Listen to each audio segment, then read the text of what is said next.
నమస్తే అండి. శ్రీమతి ఎద్దనపూడి సులోచన రాణి గారి హృదయగానం నవల 9వ భాగానికి స్వాగతం అండి. మృదుల కాలేజీకి బయలుదేరుతూ హడావుడిగా ఉంది. ఇంతలో ఇంటి ముందు కారు ఆగింది. ఎవరో వచ్చారు అన్నది రంగమణి. మృదుల చూసింది. కారు దిగి డ్రైవర్ వస్తున్నాడు. అతని చేతిలో మామిడి పళ్ళ బుట్ట ఉంది. అయ్యగారు ఇమ్మన్నారు, అక్కడ తెచ్చిపెడుతూ అన్నాడు. మృదుల కనుబొమ్మలు ముడిచింది. ఏ అయ్యగారు అంది. గజపతిరాజు గారు అంటే రమేష్ బాబు గారి తండ్రి గారు. ఆ పేరు వినగానే మృదుల ఆ బుట్టని తీసుకెళ్లమని ఆదేశించబోతుందల్లా ఆగిపోయింది. ఇదిగోండి, ఈ చీటీ మీకు ఇవ్వమన్నారు అంటూ జేబులోంచి తీసిచ్చాడు. మృదుల ఆ చీటీ తీసుకుని చూసింది. అందులో ఇలా ఉంది: మంచి ఉపాధ్యాయుని విద్యార్థికి ఎప్పుడూ మంచి మార్గం చూపిస్తుంది. మా అబ్బాయి రమేష్లో నేను ఊహించని మంచి మార్పు వచ్చింది. ఆ మార్పుకి కారణం మీరేనని తెలిసింది. మీకు నా కృతజ్ఞతలు. దేవుడు మీకు ఆయురారోగ్యాలు ప్రసాదించాలని ప్రార్థిస్తున్నాను. ఇట్లు గజపతిరాజు. మృదుల పెదవుల మీద ప్రసన్నమైన చిరునవ్వు కదిలింది.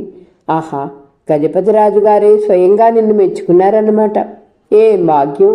అప్పటికే మృదుల భుజం మీద నుంచి ఆ ఉత్తరం చదివిన రంగమణి ఉంది. రంగా, రమేష్ ప్రస్తుతం మంచి పిల్లాడు, తెలివిగలవాడు కూడా. విస్సు వాళ్ళ సహవాసం లేకపోతే అతను బాగుపడతాడని నా నమ్మకం. మొన్న కాలేజీ ఆవరణలో నడుస్తున్నప్పుడు మాట వరుస వస్తే తండ్రిని అర్థం చేసుకోమని బాధ పెట్టొద్దని చెప్పాను. రమేష్ ఇంత బుద్ధిగా నా మాట వింటాడని, ఇంతగా మారి తండ్రి నోట నాకు ప్రశంసలు అందేలా చేస్తాడని అనుకోలేదు అంది మృదుల. గురు శిష్యుల సంబంధం అదేను అయి. అందుకే అంటారు, గురువు ఎప్పుడు శిష్యుడికి ఆదర్శప్రాయంగా ఉండాలని. స్టూడెంట్లో చాలామంది తమకు తెలియకుండానే లెక్చరర్స్ పట్ల ప్రభావితులై ఉంటారు అంది రంగమణి. మృదుల కాలేజీకి వచ్చింది. రమేష్ కారిడార్లో ఎదురయ్యాడు. రమేష్ పిలిచింది. అతను దగ్గరికి వచ్చాడు. మృదుల పర్సులో నుంచి రమేష్ తండ్రి పంపిన చీటీ తీసి అతనికి అందించింది. అతన్ని చూస్తూ, నాకు చాలా సంతోషంగా ఉంది రమేష్, థ్యాంక్ యూ అంది. అతను తలెత్తి చూశాడు. అతని కళ్ళల్లో ఆ ప్రశంసలకి పరాశక్తం లాంటిది పరవళ్ళు తొక్కుతూ ఉరుకుతూ వచ్చి నిండింది. మీరేది చెబితే అదే చేస్తాను మేడం అన్నాడు. మృదుల నవ్వింది. పరీక్షలు దగ్గరికి వస్తున్నాయిగా, బాగా చదువు, క్లాస్లో నువ్వే ఫస్ట్గా నిలవాలి అంది. ఇంతలో రాజేశ్వరి లెక్చరర్ వచ్చింది. మృదుల ఆమెతో వెళ్ళిపోయింది. ఏమిటి మృదుల, ఎప్పుడు చూసినా అతను నీతో మాట్లాడుతూ కనిపిస్తాడంది రాజేశ్వరి. రమేషా? ఎప్పుడు, ఎక్కడా అంది. నేను చాలాసార్లు చూశాను. భ్రమరాంబ లెక్చరర్ కూడా అంది. అలాగా? మృదుల కొత్త విషయం గ్రహిస్తున్నట్లుగా అంది. రమేష్ తనతో ఎక్కువసార్లు మాట్లాడుతున్నాడా? అందరికీ అలా అనిపిస్తుందా? ఇంతలో ఎదురుగా ఆనంద్ వస్తూ ఎదురయ్యాడు. మృదుల తల పక్కకు తిప్పుకొని అతన్ని చూడనట్టే వెళ్ళిపోయింది. ఆనంద్ మృదులని అలాగే చూస్తున్నాడు. మృదులకి ఈ కాలేజీలో ఒక్క ఆనంద్ విషయం తప్ప మిగతా అంతా బాగానే ఉంది. చక్కని సంగీతంలో అతను అపశృతిలో ఉన్నాడు. పరీక్షలు వచ్చేశాయి. పిల్లలందరూ ఆటపాటలకి స్వస్తి చెప్పి చదువులో శ్రద్ధగా లీనమయ్యారు. గ్రీష్మ ఋతువు ప్రవేశించింది. ఎండలో వేడిమి రోజురోజుకి ఎక్కువ కాసాగింది. పరీక్షలు అయిపోయాయి.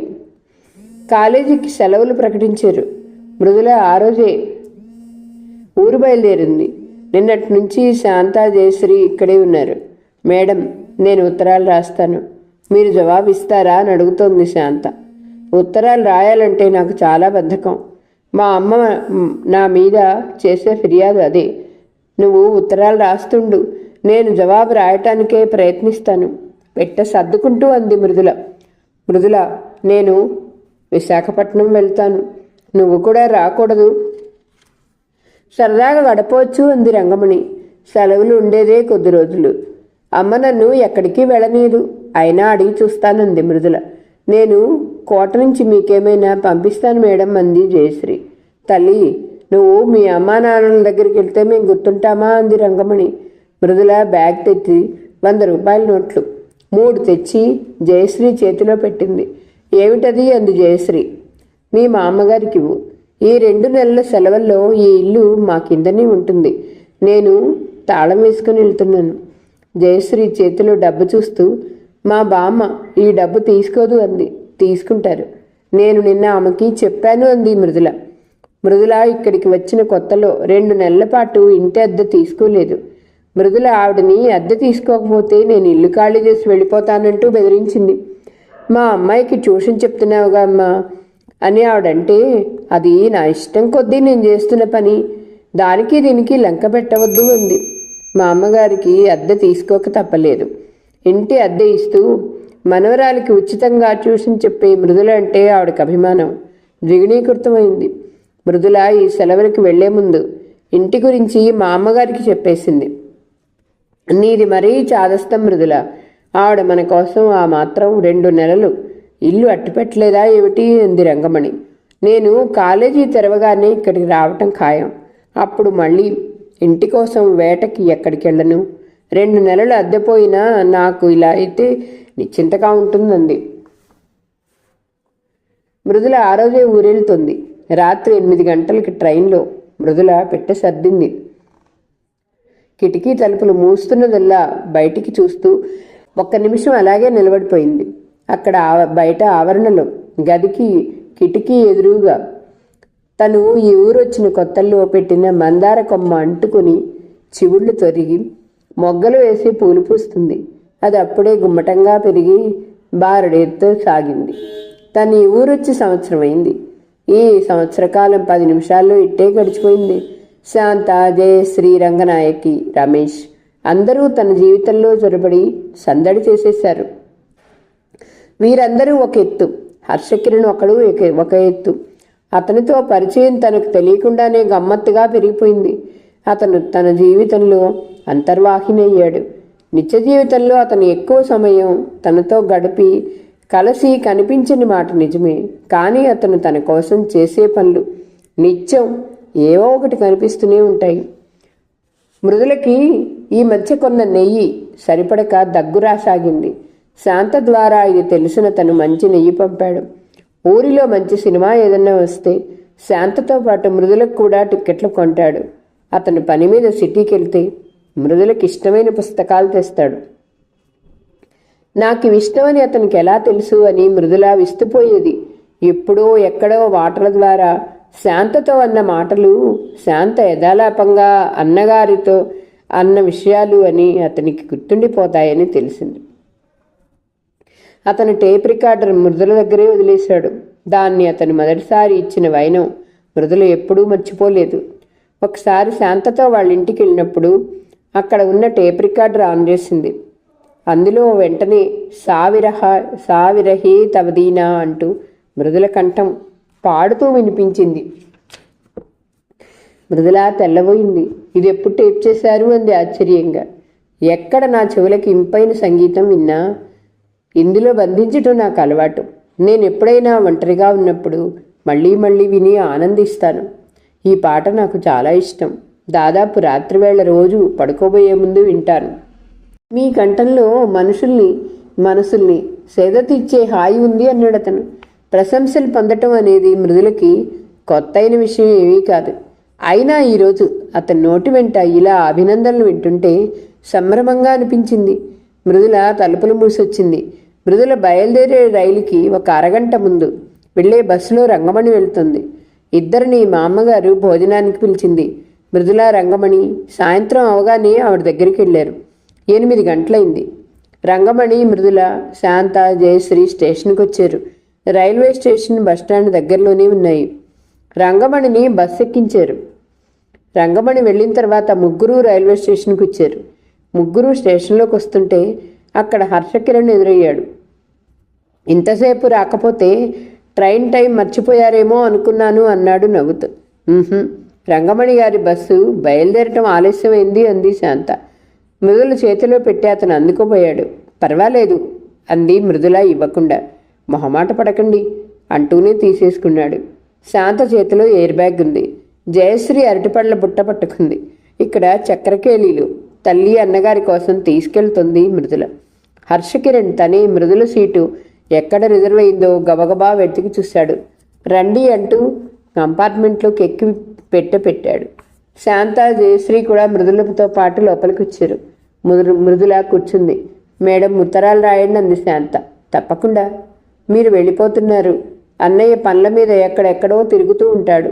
నాకు తోచనే తోచదు అంది శాంత. అంటుండగానే శాంత కళ్ళల్లో నీళ్లు తిరిగాయి. మృదులకు కూడా ఏదో గొంతులో అడ్డుపడ్డట్టయింది. శాంత, నేను తప్పక ఉత్తరాలు రాస్తాను అంది. ఇంతలో ట్రైన్ బయలుదేరటానికి సిద్ధంగా గంట వినపడింది. ఇకనైనా దిగుతారా మీరు? ప్లాట్ఫామ్ మీద నిలబడిన హర్షకిరణ్ నవ్వుతూ అన్నాడు. శాంత, జయశ్రీ దిగొచ్చారు. మృదుల ఏదో గుర్తుకొచ్చిన దానిలా శాంత చేయి పట్టుకుంటూ, శాంత, రమేష్ కనిపిస్తే అడిగానని చెప్పు అంది. అలాగే మేడం అంది శాంత. రైలు కూత వేసింది. శాంత, జయశ్రీ చెయ్యి ఊపారు. మృదుల చెయ్యెత్తి ఊపింది. మృదుల కళ్ళు హర్షకిరణ్ మీద నిలిచాయి. అతని కళ్ళు ఒక్క నిమిషం మృదుల చూపల్ని పట్టి ఆపేసినట్టుగా అనిపించింది. అతను చెయ్యెత్తి మెల్లగా ఊపాడు. మృదుల మనసు ఆత్మీయులని వదిలేసి ఒంటరిగా వెళ్తున్నట్టుగా అనిపించింది. మృదులకి కిటికీలో నుంచి చెయ్యి ఊపుతూ వాళ్ళు కనిపించేంత వరకు చూస్తూనే ఉంది. క్రమంగా వాళ్ళు దూరం అయిపోయారు. మృదుల సరిగ్గా కూర్చుంది. ఒడిలో ఏదో బరువుగా అనిపించింది. అటు చూసింది. మృదుల ఒడిలో టేప్ రికార్డర్ ఉంది. అది హర్షకిరింది. అది ఎప్పుడు ఎవరు తన దగ్గర ఉంచారో మృదుల గుర్తించనే లేదు. ఇంతలో స్టేషన్ బయట కారు రివ్వనుంచి ఆగింది. అందులో నుంచి డోర్ తెరుచుకుని రమేష్ ఉరికినట్టుగా దిగి స్టేషన్లోకి పరిగెత్తుకొచ్చాడు. అతను వెళ్ళేసరికి ట్రైన్ దూరంగా మలుపు తిరుగుతూ అదృశ్యం అయిపోతుంది. కూత దూరంగా వినిపించింది. ప్లాట్ఫామ్ మీద జనం వెళ్ళిపోతున్నారు. రమేష్ పెదవులు విడివడినాయి. అతని కళ్ళల్లో ఆశాభంగం నల్లటి మేఘంలా వచ్చి పరుచుకోసాగింది. అతని చేతిలో పొడవాటి పూలగుత్తుంది. అతను ఒకసారి చేతిలో ఉన్న పూలగుత్తుని తదేకంగా చూశాడు. పెదవి నములుతూ అచేతనుడైనట్టుగా నిలబడ్డాడు. ట్రైన్ వెళ్ళిపోయింది. మృదులా మేడంకి తను వీడ్కోలు చెప్పలేకపోయాడు. అసలు ఆమె ఈరోజు ఊరెళ్తుందని అతనికి తెలియనే తెలీదు. నిన్ననే పరీక్షలు అయిపోయాయి. ఈరోజు తండ్రికి అతిథులు వచ్చారు. వారి వెంట మొఘల్ గుహలు చూడటానికి వెళ్ళి వచ్చాడు. సీను కనిపించి మృదులా మేడం, రంగమణి మేడం ఊరు వెళ్తున్నారని చెప్పాడు. అతను అప్పటికప్పుడు కారు తీసుకుని మృదులా మేడం ఇంటికి వచ్చాడు. ఇల్లు తాళం వేస్తుంది. జయశ్రీ మామగారు వాళ్ళు వెళ్ళిపోయి చాలాసేపు అయిందని చెప్పింది. అతను టైం చూసుకున్నాడు. హైదరాబాద్ ట్రైన్ టైం తెలుసు. 10 నిమిషాలు టైం ఉంది. కారు స్టార్ట్ చేసి రివ్వును బయలుదేరాడు. అతను ఎంత టాప్ స్పీడ్లో వచ్చినా వచ్చేసరికి ట్రైన్ వెళ్ళిపోనే పోయింది. రమేష్ ముఖం ఆశాభంగానికి మారుపేరులా అయింది. అతను నెమ్మదిగా అడుగులో అడుగు వేసుకుంటూ శక్తి లేని వాళ్ళ స్టేషన్ బయటికి వచ్చేశాడు. కారులో కూర్చున్నాడు. అతని మనసంతా చాలా దిగులుగా, వ్యధగా, భరించలేనంత బాధగా ఉంది. ఎంతో విలువైన వస్తువుని పోగొట్టుకున్న వ్యాపారిలా ఉన్నాడు అతను. మృదులా మేడం మళ్ళీ ఇప్పట్లో కనిపించదు. సెలవులు అయిపోవాలి అంటే ఎన్ని నెలలు, ఎన్ని వారాలు, ఎన్ని రోజులు, ఎన్ని గంటలు. అతను స్టీరింగ్ మీదకి వంగిపోయి చేతుల్లో ముఖం దాచుకున్నాడు. అతనికి ఒక్క నిమిషం తండ్రి మీద అంతులేని కోపం వచ్చింది. ఆయన తనని మొఘల్ గుహలకి వెళ్ళమని అనకుండా ఉంటే తను తప్పకుండా మేడంని కలుసుకుని ఉండేవాడు. ఆవిడ అడ్రస్ తీసుకోవాలని అతని ఆశలన్నీ నిరాశలైపోయాయి. రమేష్ మనస్తత్వంకి ఆశాభంగం భరించటం అంటే ఏమిటో తెలీదు. అతనికి బుద్ధి తెలిసినప్పటి నుంచి ఏది కావాలన్నా తండ్రి ఆ కోరికని నిమిషాల మీద ఇట్టే తీర్చేవాడు. తండ్రి, ఆయన చేతి కింద పని మనుషులు రమేష్ కోరికలు తీర్చడమే తమ జీవిత ధ్యేయం అన్నట్టుగా ప్రవర్తిస్తారు. రమేష్ జీవితంలో మొట్టమొదటిసారిగా తనకి తానుగా ఆసక్తి కనపరిచిన వ్యక్తి మృదులా మేడం. అతను డ్రైవ్ చేస్తూ ఇంటికి వస్తుంటే ఆ ఊరు అతనికి బోరుగా అనిపించసాగింది. అతనికి ఏం చెయ్యాలో తోచలేదు. రోజూ రేపటి కోసం ఎదురుచూసేవాడు. రేపు మేడంతో మాట్లాడబోయే మాటలు ఆలోచించేవాడు. తను పరీక్షలు బాగా రాశాడు. అతనికి చాలా ఆనందంగా ఉంది. ఆ పరీక్షా పత్రాలన్నీ మేడం దగ్గర కూర్చుని తను ఎలా ఆన్సర్లు చేశాడో చెప్పాలని అతని ఆంతర్యం తహతహలాడుతోంది. ఇప్పుడు ఆ అవకాశమే రాకుండా పోయింది. అతనిలో కడలి కెరటంలా ఉప్పొంగి వస్తున్న ఉత్సాహ కెరటం తీరం కనిపించినట్టుగా మెల్లగా తనకి తానే చల్లారిపోతున్నట్టుగా అనిపించసాగింది. అతని మనసు 1000 మణుగుల బరువు మోస్తున్నంత భారంగా అయింది. అతను ఇంటికొచ్చాడు. రాత్రి అంతా బోనులో పులిలా గదిలో అటూ ఇటూ తిరుగుతూ నిద్ర లేకుండా గడిపాడు. అతని మనసు అశాంతిగా అయింది. అలజడిగా కనిపించింది. వచ్చి మంచం మీద కూర్చుని జుట్టులోకి చెయ్యి పోనించుకొని కూర్చున్నాడు. 2 నెలలు ఎలా గడపాలో, ఏం చెయ్యాలో అతనికి తెలియలేదు. అసలు ఈ జన్మకి మళ్ళా మృదులా మేడం చూస్తానా అనే దిగులు కలగసాగింది. మృదుల మంచం మీద పుస్తకం చదువుకుంటుంది. తల్లి వెనక్కి కూర్చుని మృదుల జుట్టు దువ్వి జడేస్తుంది. ఆ ఊరు వెళ్ళిందానివి అక్కడే ఉండిపోయావు. ఒక్కసారి కూడా సెలవులకైనా రాకపోతివి. నన్ను రానియకపోతివి. ఎలా ఉన్నావో ఏం చేస్తున్నావోనని నా గుండెలు తల్లడిల్లిపోయాయి అనుకో అన్నారు జానకమ్మ గారు. నేను ఆ ఊరు వెళ్ళేటప్పుడే ఇప్పట్లో రానని చెప్పి వెళ్ళాను కదమ్మా అన్నది మృదుల. నువ్వు చెప్పావే అమ్మా, నా ప్రాణం ఎలా ఉంటుంది ఆలోచించు. ఒక్కదానివి మళ్ళీ ఆవిడ మొదలెట్టింది. అదిగో ఆ మాటే అనుతున్నాను. ఇంత వయసు వచ్చాక భయం ఏమిటమ్మా? నేను ఏ ఫారిన్ వెళ్తే ఏం చేసేదానివి? నేను కులాసాగానే ఉన్నానని ఎప్పటికప్పుడు నీకు ఉత్తరాలు రాస్తూనే ఉన్నానుగా అంది మృదుల. రాస్తున్నావనుకో, నన్ను చూడగానే అన్నయ్య వదిన ఏమన్నారు? ఇక్కడి నుంచి వెళ్ళినప్పటికంటే తేటగా ఉన్నావని అన్నారా లేరా? ఒళ్ళు చేశానని అంటున్నారా లేదా? ఏ ఒళ్ళు? ఈ ఒళ్ళు చేయడం నీ మోహం, అది కూడా ఒక లావేనా? అవునులే, నీ కంటికి పిప్పళ్ళ బస్తాలా ఉంటేనే పుష్టిగా ఉన్నట్టు. సేరు బియ్యం భోంచేస్తే ఏదో కాస్త నంజినట్టు. అవునా? పిచ్చమ్మ. జడవేయటం పుత్తవగానే తల్లివైపు తిరుగుతూ తల్లి ముఖం 2 చేతులతో పట్టుకొని పక్కున నవ్వుతూ ఉంది. మృదులకి బాగానే తెలుసు తను ఆవిడని ఎంత బాధ పెడుతుందో. ఆవిడ ఇష్టప్రకారం జరగాలంటే తను ఈ పాటికి పెళ్లి చేసుకుని 2 పిల్లల్ని కని ఉండాల్సింది. పెళ్ళ మృదులకి ఆ మాటే వేయి విషాదాల మూట. ఈ జన్మకి పెళ్లి ప్రసక్తి లేదని నిశ్చయం చేసుకుంది. కొంతమందికి జీవితంలో కొన్ని లభ్యం కావు. తన జీవితంలో పెళ్లి అనేది ఎండమామైపోయింది. నువ్వు వచ్చి 10 రోజులే అయింది. పిన్నిగారింటికి వెళ్ళనే లేదు. పిన్ని నిన్న కూడా కబురు చేసిందంది తల్లి. నాకు ఎక్కడికి వెళ్ళాలని లేదమ్మా. నా ఈ సెలవులన్నీ ఈ ఇంట్లోనే నీ దగ్గరగానే ఉంటాను. మృదుల తల్లి గుండెల్లో ముఖం దాచుకుంటూ, అమ్మా నేను చాలా చెడ్డదాన్ని కదూ. నేను నిన్ను ఎంత బాధ పెడుతున్నానో నాకు తెలుసు. పిచ్చి తల్లి, అవి ఏం మాటలే. నీ జీవితం ఇలా అయిపోయిందనే బాధ తప్పించి నాకింకేనుంది. ఆవిడ మృదుల వీపు మీద చెయ్యి వేసి నిమిరింది. ఇంతలో అత్త అంటూ కన్నబాబు పరిగెత్తుకొచ్చాడు. వాడి చేతిలో ఉత్తరం ఉంది. ఇదిగో నీకే వచ్చింది అంటూ అందించాడు. మృదుల ఉత్తరం చించి చదవసాగింది. ఎవరు రాశారే అంది తల్లి. శాంతమ్మ అన్నది మృదుల. శాంత రాసిన ఆ ఉత్తరంలో మామూలు సంగతులతో పాటు చివరలో, రమేష్ ఆ రోజు వచ్చి మీ అడ్రస్ తీసుకున్నాడు. మీరు ఆ రోజు ఊరు వెళ్లే ముందు రమేష్ గురించి అడిగారని చెప్పాను. నిజంగానా అంటూ 2 సార్లు మరీ అడిగాడు. నేను నిజంగానే అని చెప్పాను. చాలా సంతోషపడ్డాడు. ఆ రోజు స్టేషన్కి వచ్చాట. కానీ అప్పటికే రైలు వెళ్ళిపోయింది. చూసారా మేడం, మీరంటే అందరూ ఎంత ఇష్టపడతారో. మీరు మాకు ఎప్పుడు గుర్తొస్తారు. నేను మీకు గుర్తొస్తానా అని సందేహం కలుగుతుంది అంటూ రాసింది శాంత. మృదుల శాంతకి జవాబు రాయటానికి కూర్చుంది. చిత్రంగా 1/2 పేజీ రాయటానికి కష్టపడే మృదుల 4 పేజీలకు పైగా రాసింది. ఉత్తరం మీద అడ్రస్ రాస్తుండగా గదిలోకి ప్రసాద్ వచ్చాడు. మృదు, ఏం చేస్తున్నావు అన్నాడు. ఏం చేయట్లేదన్నయ్యా అంది. ప్రసాద్ వచ్చి మృదులకు ఎదురుగా కుర్చీలో కూర్చున్నాడు. మృదు సందేహంగా ఆగాడు. చెప్పన్నయ్యా. శంకరం బాబాయి సాయంత్రం కలిశాడు. కలిస్తే ప్రశ్నార్థకంగా చూసింది. ఆయనకు తెలిసిన కుర్రాడు ఒక అతను ఉన్నట్ట. అమెరికాలో ఇంజనీరుగా చేస్తున్నట్ట. అతను ఇండియా వచ్చాడు. మృదులకి ఈ ఉపోద్ఘాతం ఎందుకో అర్థమైంది. వస్తే అర్థం కానట్టే చూసింది. బాబాయి నీ గురించి చెప్పాట. ఆ కుర్రాడికి నువ్వు తెలుసట. అతని పింతల్లి కూతురు నీతో కలిసి చదివిందిట. నువ్వు సరే అంటే అతనికి పెళ్లి చేసుకోవటానికి అభ్యంతరం లేదుట.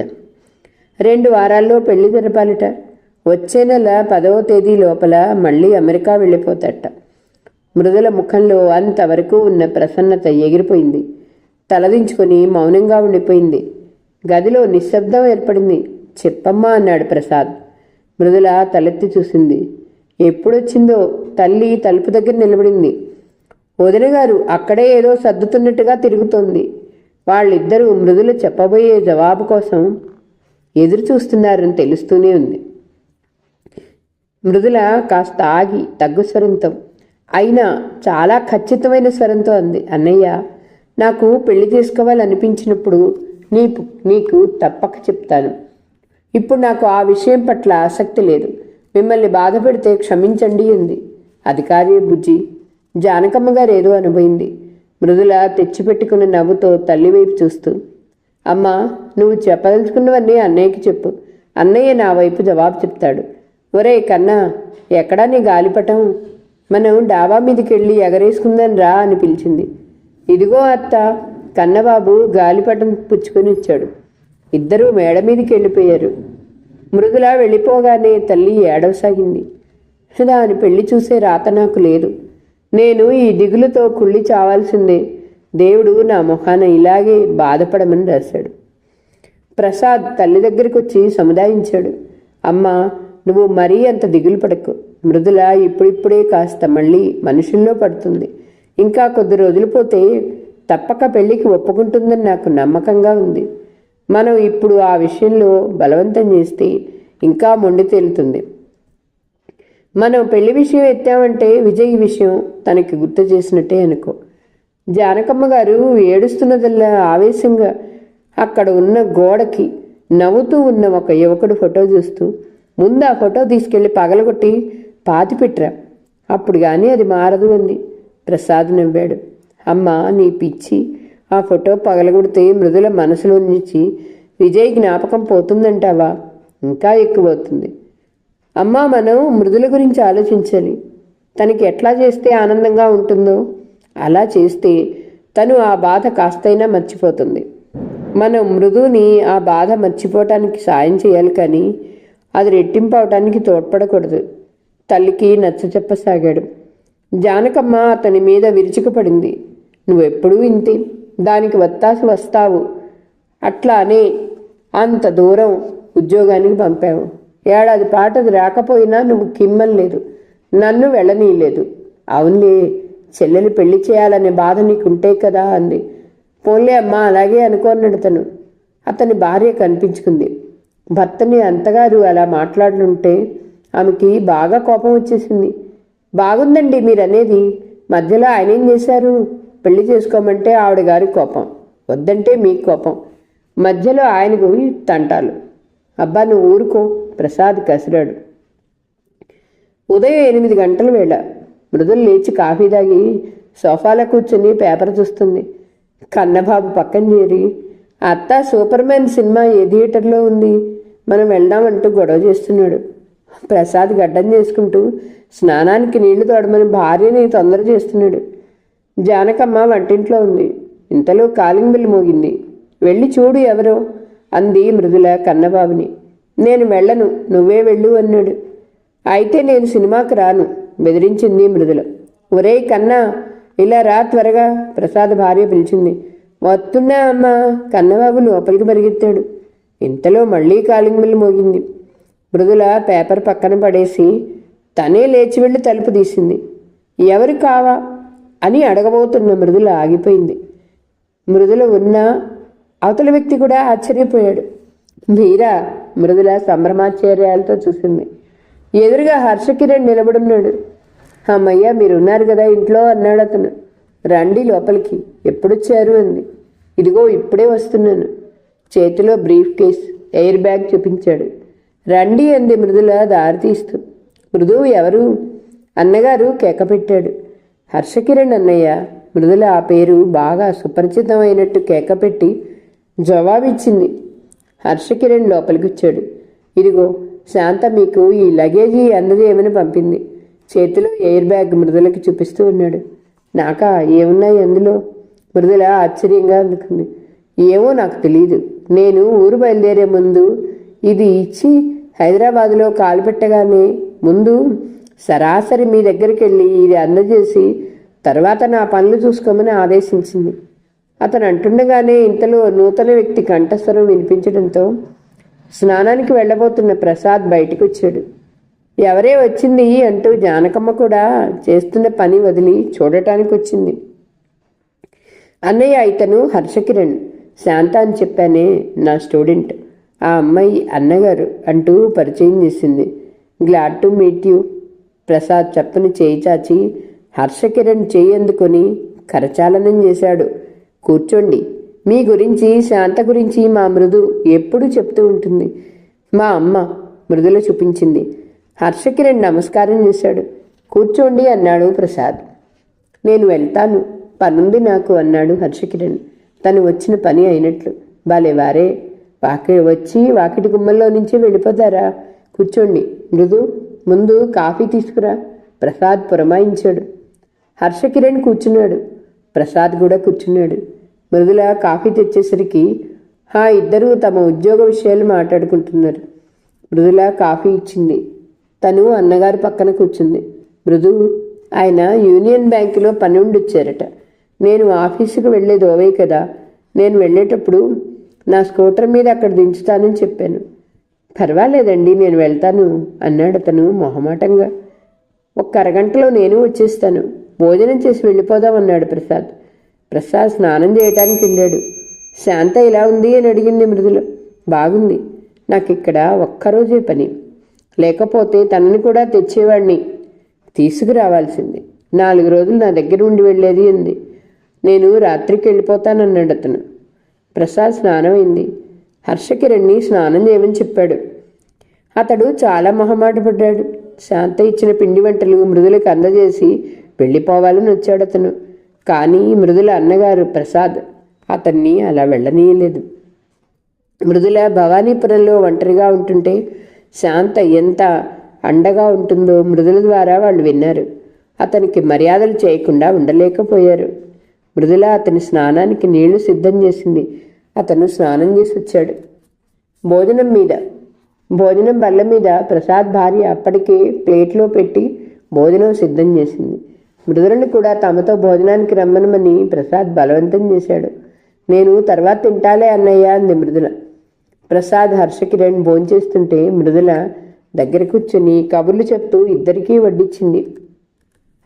ఈరోజు కథ ఇంతటితో సమాప్తం అండి. మరలా తర్వాయి భాగంతో కలుద్దాం. నా కథ మీకు నచ్చితే please like, share, subscribe and comment. ఉంటానండి. పద్మావతి చావలి.